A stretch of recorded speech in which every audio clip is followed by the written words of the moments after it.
Providing protection. It's a duty that falls on all of us involved in crisis response. Migrants, displaced persons, and the affected communities are all exposed to different risks including neglect, abuse, exploitation, and various forms of violence. Sex, age, gender, ethnic allegiance are all factors that combined define the degree of exposure to risk. Education, networks, access to resources, and other capacities also play a role, as does location.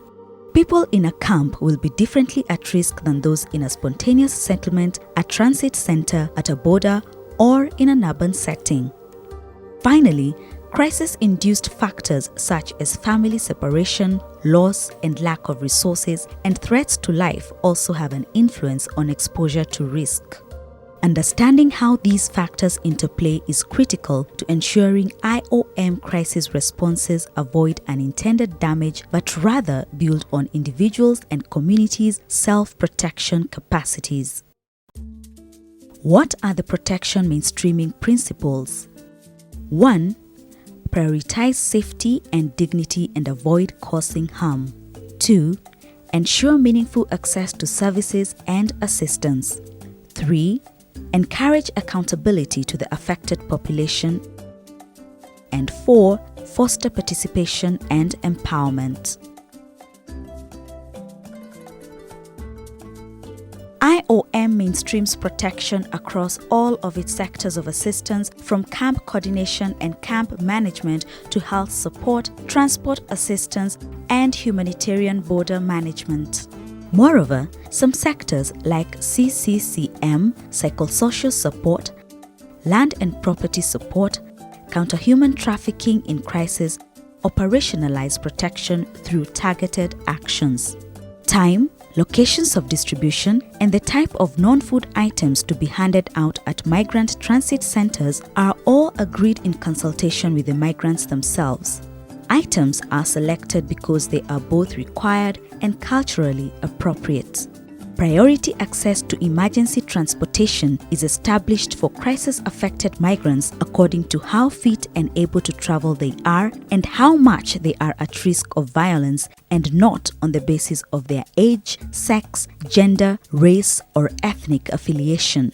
Within a cash transfer project for IDPs, IOM uses a multifunctional hotline for direct contacts with IDPs to ensure their complaints are addressed.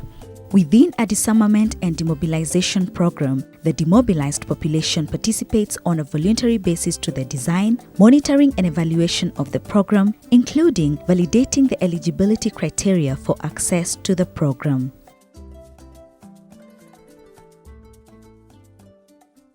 To ensure that protection is mainstreamed at the strategic level, assessments and analysis have to integrate elements that help identify those at risk and so in need. Results have to be reflected in response planning. They must help prioritize affected individuals or groups and identify the nature of the intervention needed.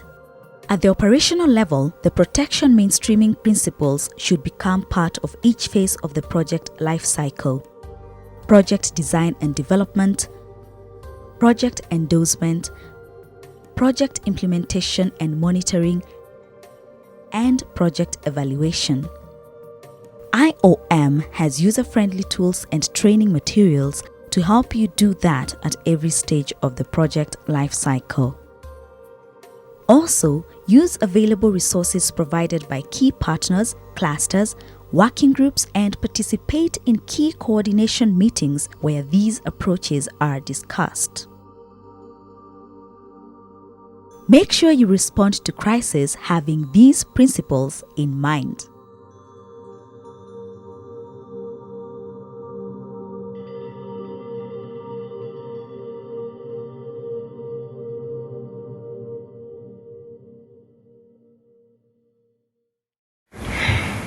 I will do this short interview in English because I have many friends who live abroad, all over the world, and for many of them they don't speak or understand German, so it would be better if I do it in the basic international lingua franca, which is nowadays English. So please, I'll carry on.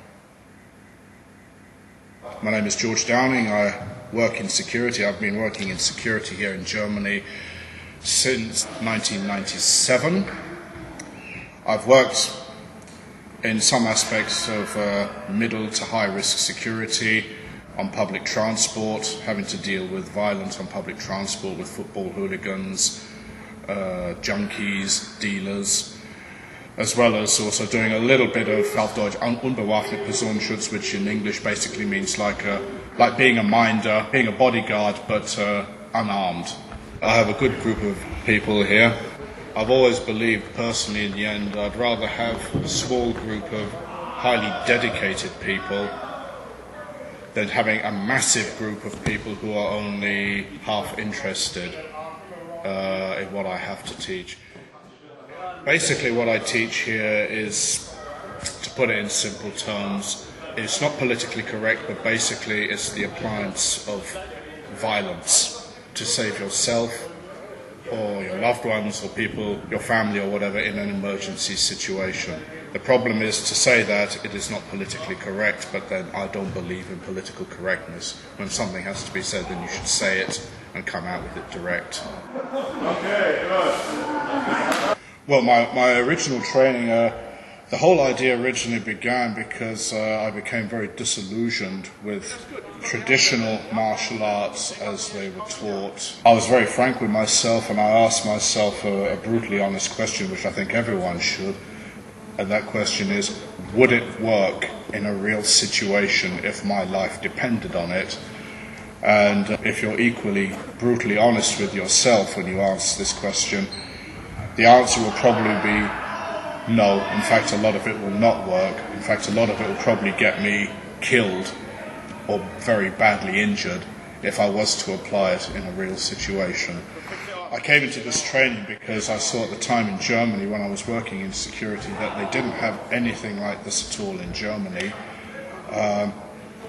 It was quite common in England under the heading of reality-based self-defense, which was becoming big. It was also at the time in England in the mid to late 90s when Krav Maga and other martial arts were becoming big names in England. I remember at the time in the late 90s, if you went in Germany, if you said to somebody Krav Maga, they would give you a sort of, huh? What? Was ist das there? What's that? You know, they didn't have, at the time, all you had was just very traditional martial arts. And seeing that I'd become very disillusioned with traditional martial arts, or perhaps the way how they were taught, in particular, I decided to look for something that was more realistic and different. Ich komme momentan einmal die Woche hierher und finde, das ist eine gute Frequenz, mache gerne weiter und habe das Gefühl, dass ich hier wirklich was lerne. Wir wollten gerne was zusammen machen und es war schwierig in unserem kleinen Städtchen was zu finden. Ja, und wir suchten halt eine Sportart, die flexibel ist und nicht nur auf Vereinszugehörigkeit stoßen möchte. Und deswegen haben wir gesagt, okay, wenn das was Freies ist, dann kommen wir gerne hier hin. Und das war hier so. Unverbindlich und mit viel Spaß und Humor. Vom Jiu-Jitsu in die andere Branche. Effektiver. Praxisorientierte Selbstverteidigung. Ohne Schnickschnack. Ohne Schnickschnack. Ich bin durch eine Kollegin hier hängen geblieben, die hat was gesucht, um letztendlich Selbstvertrauen aufzubauen. Und hat das auch gewonnen, hat aber aufgehört. Ich bin irgendwie, weil das eine coole Truppe ist, irgendwie hängen geblieben. Und ja, die Technik ist effektiv und es taugt auch als Fitnesstraining, würde ich sagen. Und mentale Stärke auf Dauer.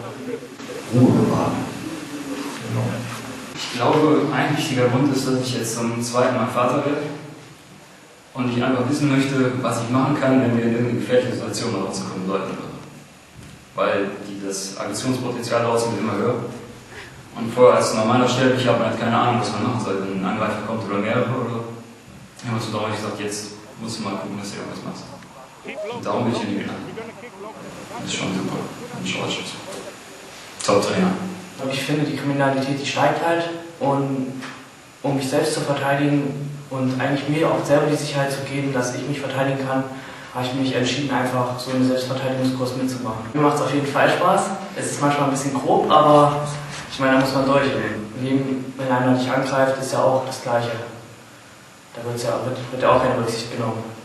Ja, also ich mache es schon auch aufgrund der Fähigkeit, die man hier lernt und aufgrund der Techniken. Und ich glaube, Fitness muss auch nebenbei jeder für sich selbst noch ein bisschen trainieren. Aber George ist halt derjenige, der wirklich weiß, wovon er spricht und der einem auch Techniken beibringen kann, die dann in seiner Arbeit auch bisher funktioniert haben. Und das ist, glaube ich, ziemlich wertvoll. Wir wiederholen immer alles die Reflexe. Immer das Also man wird sensibilisiert. Ja, genau. Und durch diese Sensibilisierung steht man einem gegenüber schon kräftiger da. Und fürs Empfinden, fürs Selbstbewusstsein ist das, merkt man.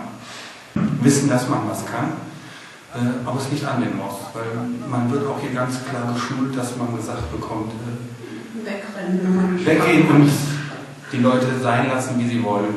Na, aber man kommt schon mal in mögliche Situationen, wo die Möglichkeit besteht, dass man es braucht. Und ich denke, das ist genau das, was wir hier suchen und auch gefunden haben. Vision ist das irgendwo im Hinterkopf und dann wendest du es an und es funktioniert. Es ist auf jeden Fall nicht das platschige Fallen und es ist auch nicht das plumpe Zuschlagen, sondern auch hier die Truppe ist natürlich, man muss auch sagen, dass das hier eine Industrietruppe ist. Ja, wir sind ja bunt gemischt. Von minderjährig bis zu älteren Leuten, finde ich total toll. Jeder bringt etwas mit und lustig ist es auch. Ja, und wir kommen eigentlich hier recht gut ins Schwitzen. Na, hier kann man eigentlich richtig viel mitnehmen. Man ist sehr ausgepowert, wenn man zu Hause ankommt.